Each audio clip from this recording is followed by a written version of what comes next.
All right, it's Mike with the 1974 GMC Motorhome.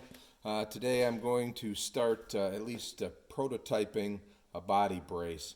And for this first one, I'm just going to try and make it as simple as possible, which is just going to be a triangular box brace. It's going to be about 2.5 inches wide. 9 inches long to get out underneath the body rail, and 6 inches high to match up with the frame, and it's just going to go with 2 of those 4 bolts up front to hold it. So we'll see if this is going to work. This is some steel that I had laying around, so we'll kind of get started. So this is just a little bit under, it's 8 1/4, just a little bit under 9 inches. So or excuse me, 8 3/4, just a little under 9 inches. So that's going to be my 9, and basically what I'm going to do here is I'm going to mark off 6 inches, which is the height of the frame.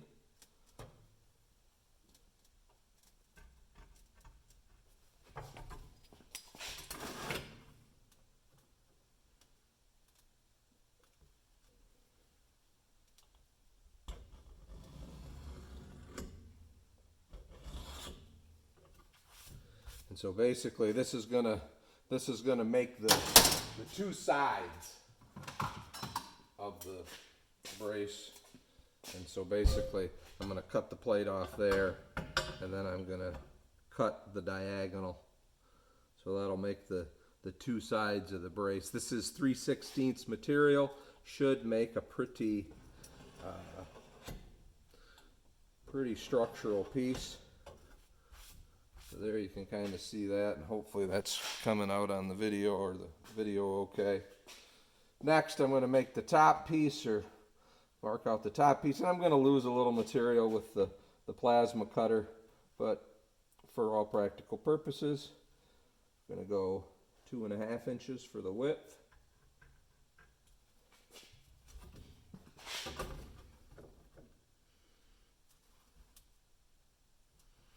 And then basically I'll find another piece of material for the 6-inch side, because the way this works out is I should be able to get 2 of these, 1, 2, side, top out of this piece, and would basically make the 2 front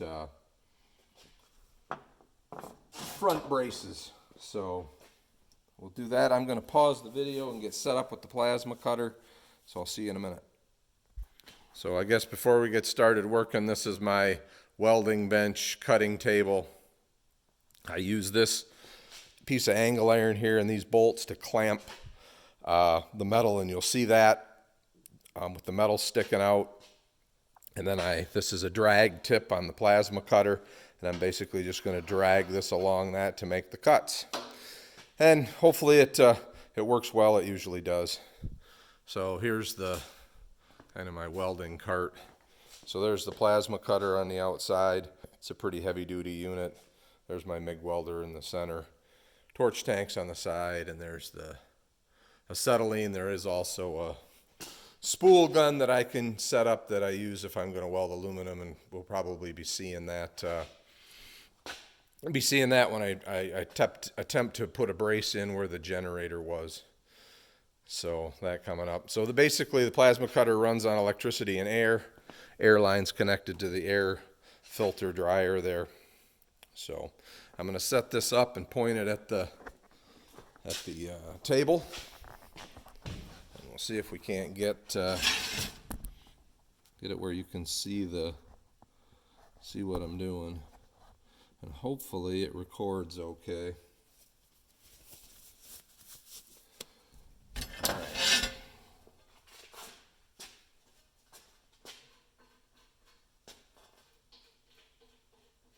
Basically, I'm gonna never fail, so it's just a little bit over that hump.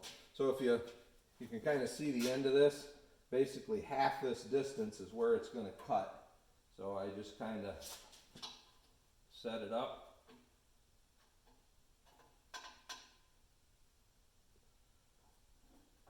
And it's not going to be perfect.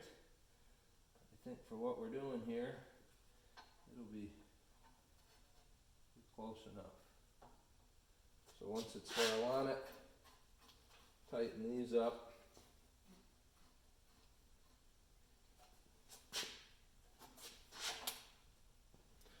Pause for a second while I get my gloves and everything set. All right, here we go. As I always say, safety first. I've got my gloves on, pair of tinted it's not sunglasses, but safety glasses. This isn't super bright, but one of the problems with this unit is it's a pretty heavy duty unit and the torch cable is pretty stiff. But basically what I'm going to do is hold this here, squeeze the trigger.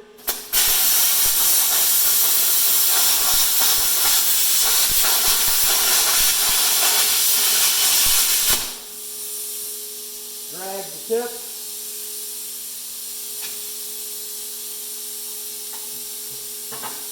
So not perfect, but not bad. That'll clean up pretty nicely. So we'll do the same thing with that next piece that we talked about.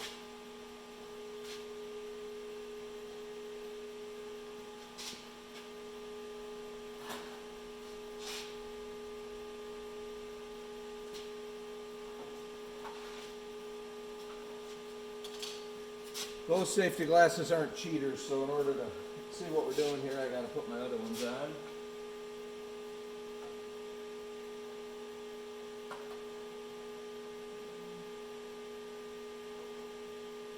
I like the look of that.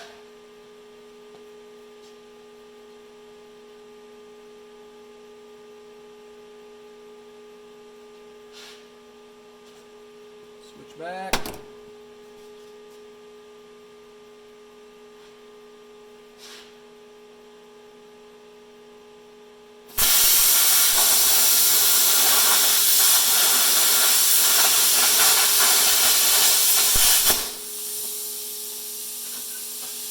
Same thing, there's another piece.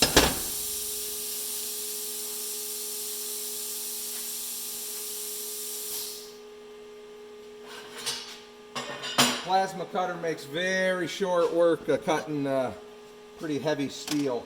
Like I said, this is 3/16, and you see it's almost easier than dragging an X-Acto knife. If you're a fabricator kind of car guy like I am, it's almost an indispensable tool. I don't know what I did before I had it.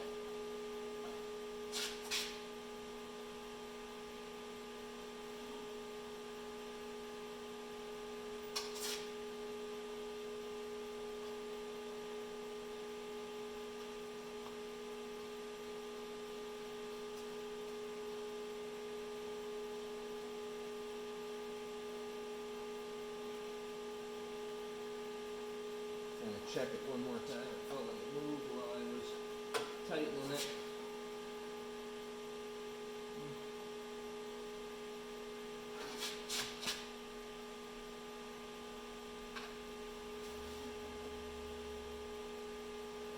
Pretty good.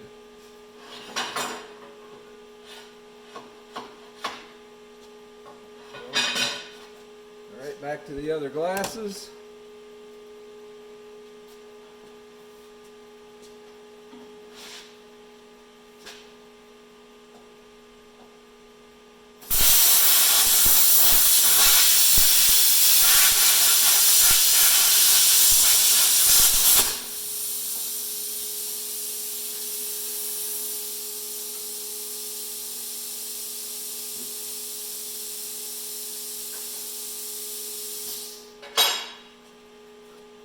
So pause for a second here. All right, just quick, I'm gonna just clean these pieces up, and here's another indispensable tool. This one is just an angle air grinder. They're pretty cheap. This is just an off-brand, you know, 15, 20 bucks you can pick these up for, and it does a heck of a job. And so I'm just gonna clean this metal up. I'm gonna have to go find a piece of 3/16 that I can make that 6-inch part out of. But and I know the plasma cutter being an indispensable tool, that is an expensive piece of hardware. However, you can get some pretty reasonable. That one of the problems is they don't typically cut super thick material. They're more for sheet metal, but you can see how this works here.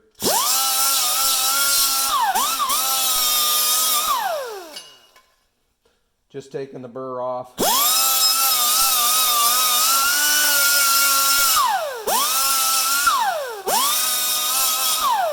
I'll be welding all this, so I'll have to get a little bit off to be able to weld.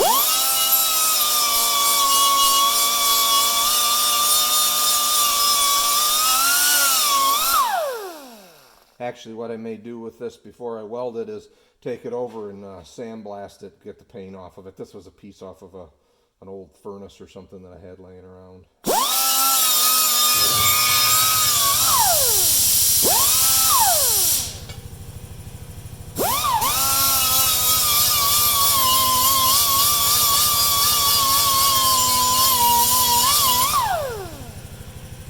But you can see that little grinder does a pretty good job.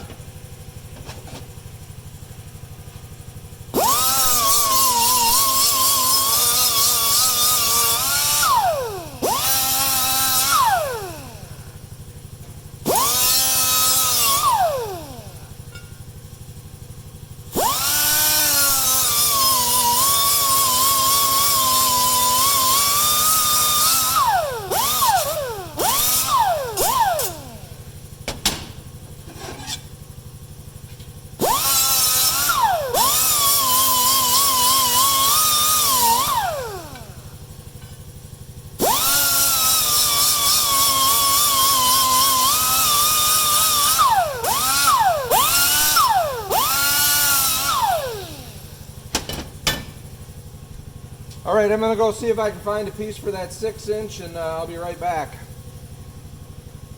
All right, I've got another piece set up to cut here.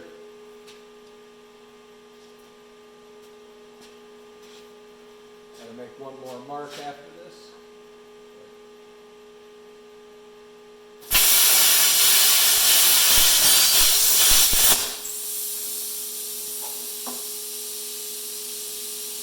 I did clean the tip on the plasma cutter this time. That's why the cut was a little bit cleaner and the piece fell to the ground like it should have. And you can see there's very little slag, but we'll clean it up quick.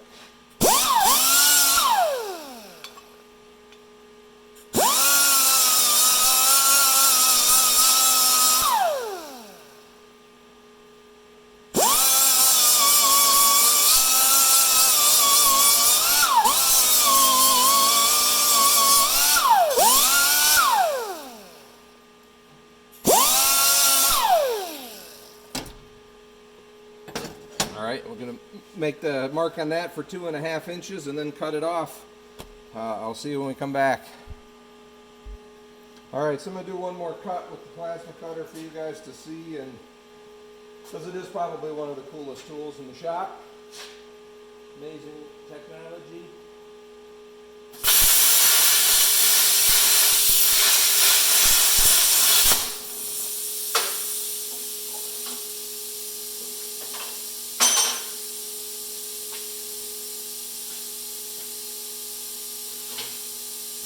I'm going to shut that off. Hang on a second.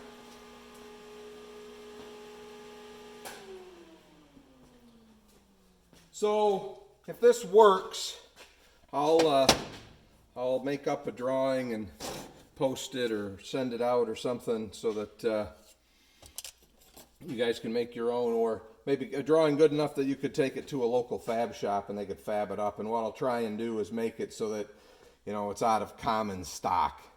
You know, buy some 3/16 2.5 band iron, 6-inch band iron, and just cut the pieces out so there won't be a lot of waste. Like I said, this is just scrap that I had laying around, so just to try one out, proof of concept.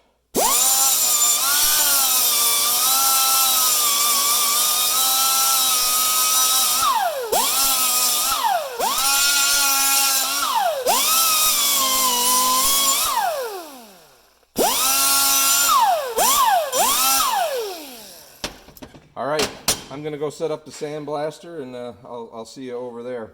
One more thing is I did talk in one of the earlier videos about possibly making these adjustable. Like I said, this particular one, I'm just going to try to make it as simple as possible. And if it works, good, we're all set. And if it doesn't, we need to add some adjustability, then we'll look into that.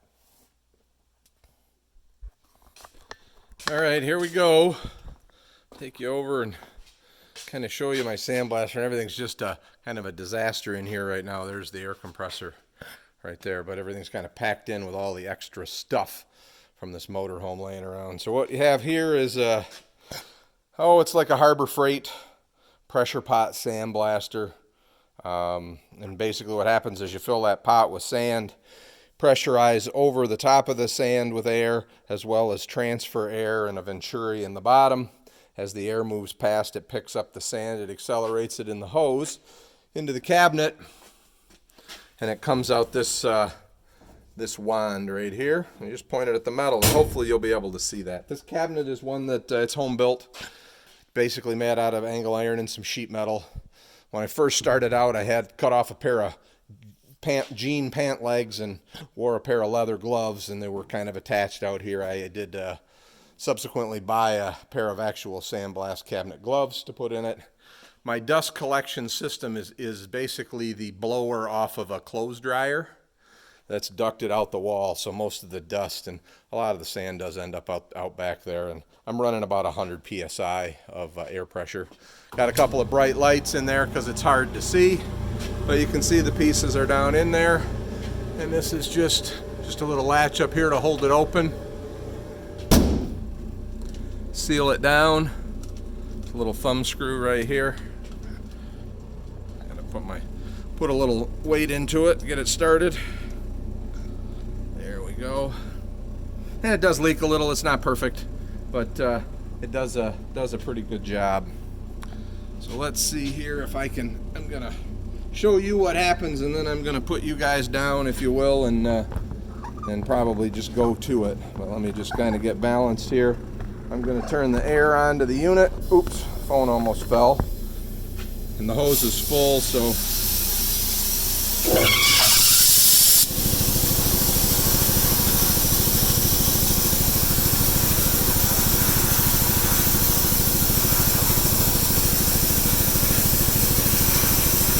you can see it makes pretty short work of paint and corrosion.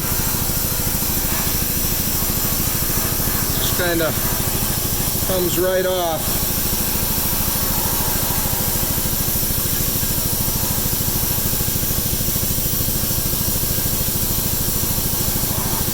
All right, I'm gonna finish blasting these parts, and then I'll come over and show you what they look like.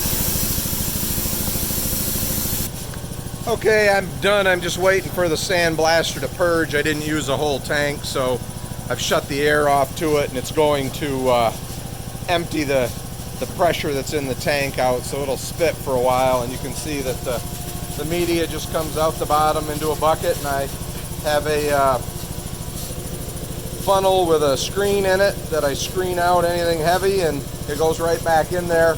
And you can use it really for a long time. It's just that you start to wear the edges off the sand, and so it doesn't do as good a job, but it is what it is. You know, like I said, when it goes bad, you know, then it goes out in the driveway, and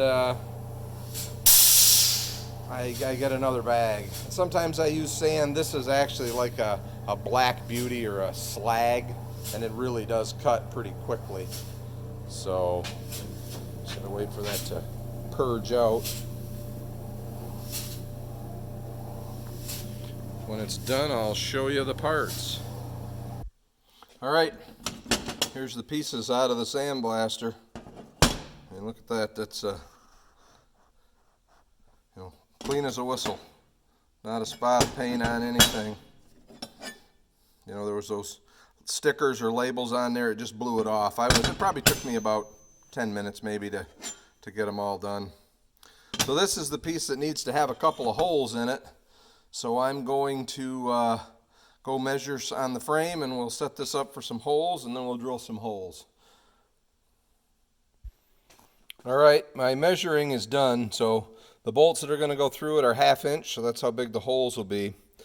The first hole is 1.25 inches down from the top, and then the bolt spacing is 3.5 inches.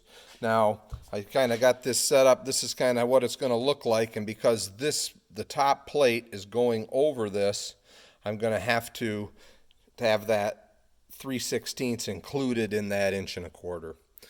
So I'll mark out this plate, and then we'll head for the drill press. All right, so here's the part. It's got basically put a center line down it. Then I marked off the 3.5 inches on the spacing and the 1 1/16 from the top. So including our 3/16, it's 1.25 inches. And then I center punched it.